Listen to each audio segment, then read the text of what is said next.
I offered to pay for my mom's anniversary party. I designed the invitations, hired a photographer, and cooked most of the food. Halfway through the toast, my brother interrupted and said, "Let's thank the real MVP, Dad, for putting up with all of us." Everyone laughed. No one thanked me. I left early. The next morning, I got a message from my mom. "You could have stayed to help clean." I haven't spoken to them in 11 months. Last week, she emailed, "You're being immature." I'm 35, live in Wichita, Kansas. Born and raised here. Still here.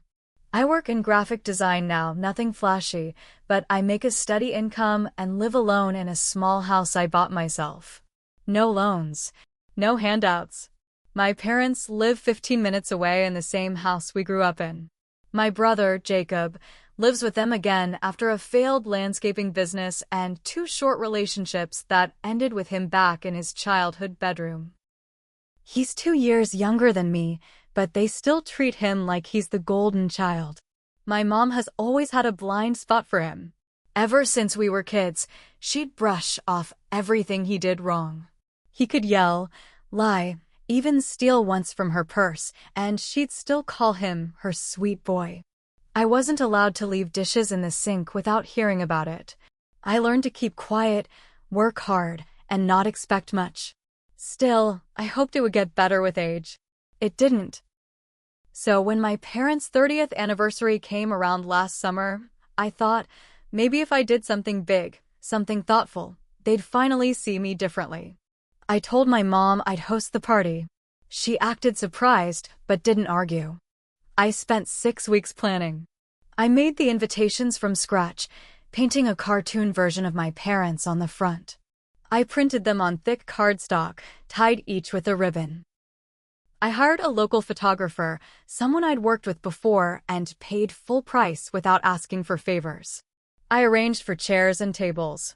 I cleaned the entire backyard the weekend before, scrubbed the patio, mowed the lawn, even trimmed their bushes. And the food, I cooked for 2 days straight. Smoked ribs, baked mac and cheese, grilled corn, homemade bread.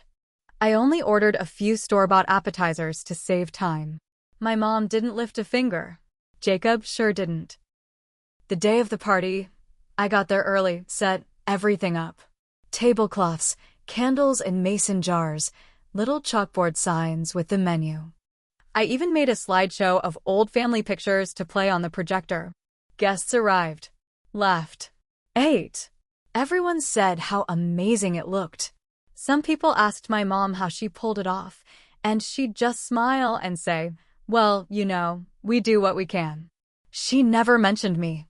I told myself it was fine, that I didn't do it for the recognition. But the knot in my stomach kept getting tighter. I was about to give a toast.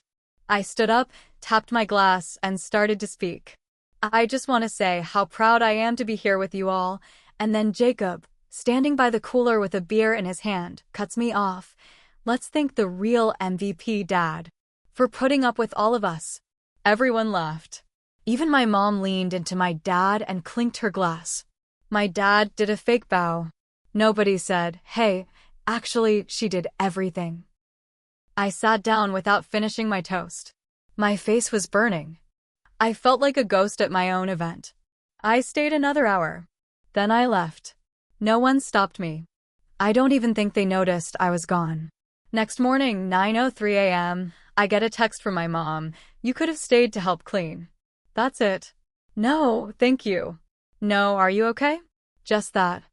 I didn't reply. I couldn't. I haven't spoken to them since. 11 months. I didn't go to Thanksgiving. I didn't call on Christmas. I ignored Jacob's birthday. I stopped answering their messages.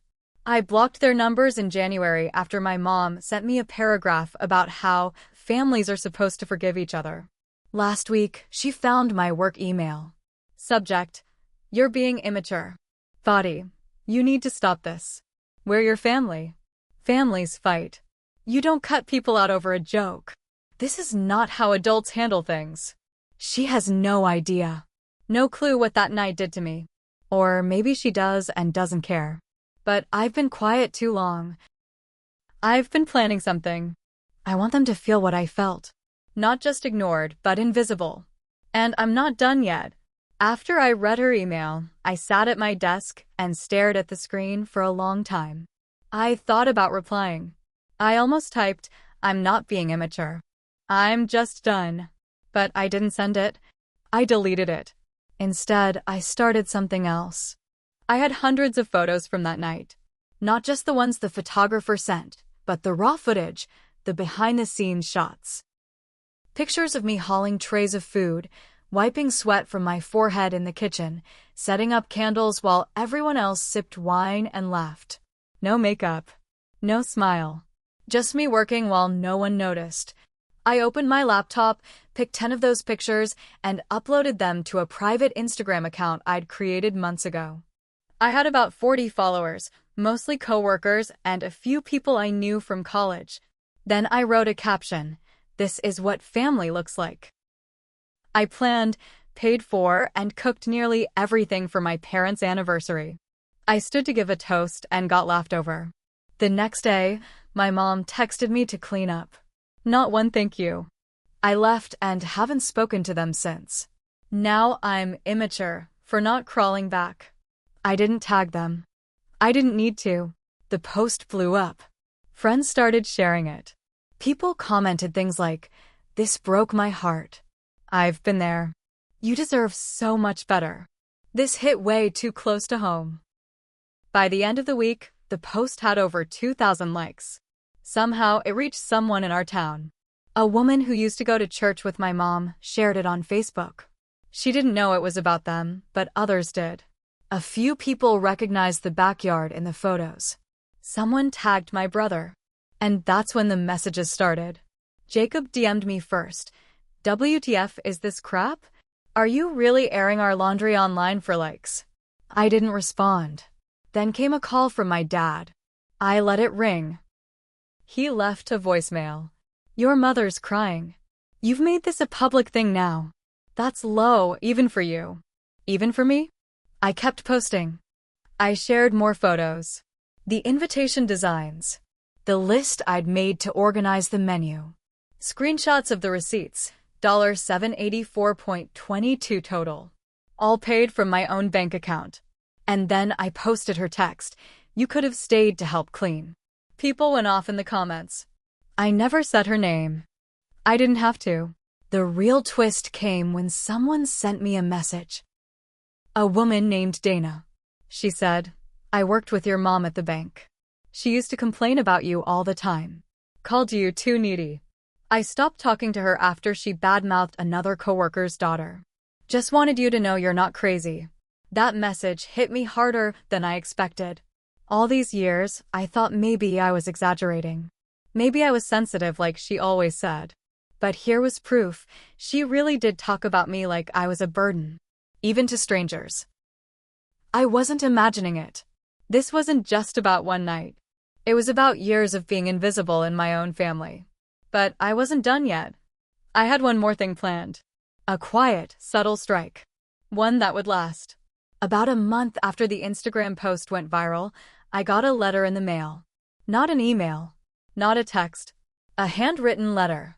The envelope was cream-colored, thick paper like wedding stationery. The kind my mom uses when she wants to be classy. It was from her. Inside, it said, "You've embarrassed this family. I don't know what you think you're doing, but you've made your point. We've been getting strange looks at church." Someone asked Jacob if the story was about us. He didn't know what to say. "I hope you're happy." No apology. Not even close. Just more guilt. More, "Look what you've done to us." But what got me was the last line. "We were going to surprise you with something big on your birthday this year. Guess that won't happen now." I read that 5 times.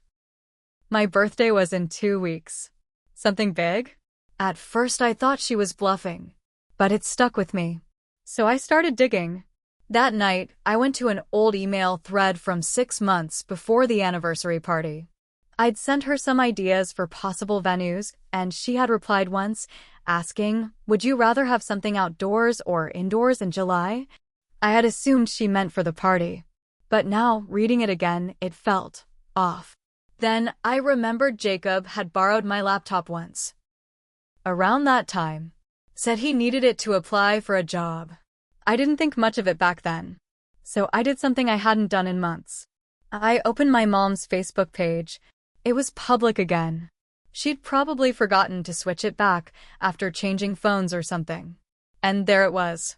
An old post from the summer before last. A photo of Jacob and my mom at a diner. Caption: "Big things coming for our Jacob. Can't wait to make his next birthday the best one yet. He deserves it after such a rough year." Posted July 8th. 2 days before my birthday. I checked the comments. Someone asked, "Oh, is he getting the bakery after all?" My stomach dropped. There was a little bakery near downtown that had gone up for sale last year. I had talked about buying it for years. It had been my dream: open a little place, make custom cakes and pastries. I'd even toured the space with a realtor once. I told my mom about it. She said it was too risky. That I'd never keep it afloat. Jacob, on the other hand, he'd never baked a day in his life. I looked up the business name, checked the public records. Sure enough, 6 months ago the license had been transferred. Not to Jacob. Not directly. But to JMK Holdings, LLC. Jacob Michael King. They used his initials. She helped him buy my dream. And they were going to surprise me on my birthday? That wasn't a surprise. That was a slap in the face. I sat there in the dark for an hour, scrolling through old photos. Every time I'd smiled next to them. Every time I showed up, gave gifts, made excuses for their behavior. All while they schemed behind my back. They didn't just forget about me. They erased me. So I made a plan. A quiet, ugly, but legal one. After finding out about the bakery, I gave myself 2 days. 2 days to cool off, think it through, and not make a move I'd regret. I didn't cool off. Instead, I went quiet, calm, focused. I hired a lawyer. Not for a lawsuit. Not yet. But to draft a formal cease and desist. I had designed the logo they were using years ago, back when I first dreamed of opening the place. I'd shown it to my mom once. The rolling pin shaped like a heart. I still had the time-stamped files on my hard drive. That logo now hung in the bakery window. Same design. Same colors. They had stolen it. The letter was clear: remove the logo or face legal action for copyright infringement. The lawyer emailed it to the bakery and mailed a hard copy to the house. Then I did one more thing. I posted a new story on Instagram. This time with pictures of the original sketch I made 2 years ago. And the new bakery sign with the same design. Side by side. I wrote, "Remember that birthday surprise my mom hinted at? Turns out it was giving my lifelong dream to my brother." They even used my logo without asking. The same people who never thanked me for throwing a party are now running a bakery I dreamed of opening. I wish this was fiction. It took less than 24 hours to explode. Locals started leaving reviews. Not nasty ones, but honest. Stealing a design from your daughter? Yikes. Supporting a business built on betrayal doesn't taste sweet. Great food, but can't support people who treat family like that. 3 days later, the sign came down. They replaced it with a plain one. Just JMK Bakery. No heart. No rolling pin. Jacob messaged me, "You didn't have to do this. We didn't mean to hurt you." I didn't answer. My mom emailed again, "We thought you'd be proud of him. We thought it would bring the family together." Proud? Of a thief? That was when I decided to do something even harder. I booked a short interview with the Wichita Voice, a local lifestyle blog that had covered the bakery's opening. I emailed the writer privately, shared the full story with receipts, emails, the original sketch. She asked if she could run it. I said yes, but only if she left their names out. I didn't want their lives destroyed. Just the truth told.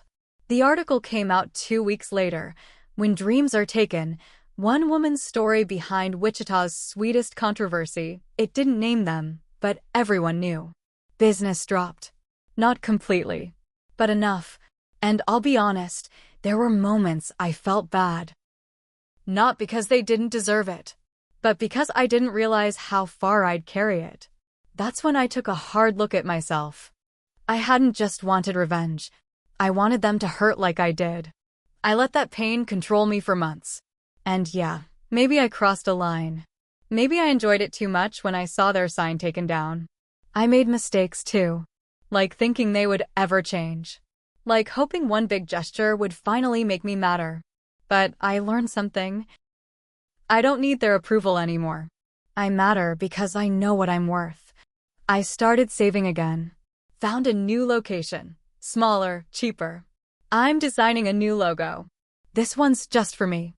No family name. No more giving my heart away to people who stomp on it. This time, I do it on my own. And if I'm lucky, I'll never get another text from her again.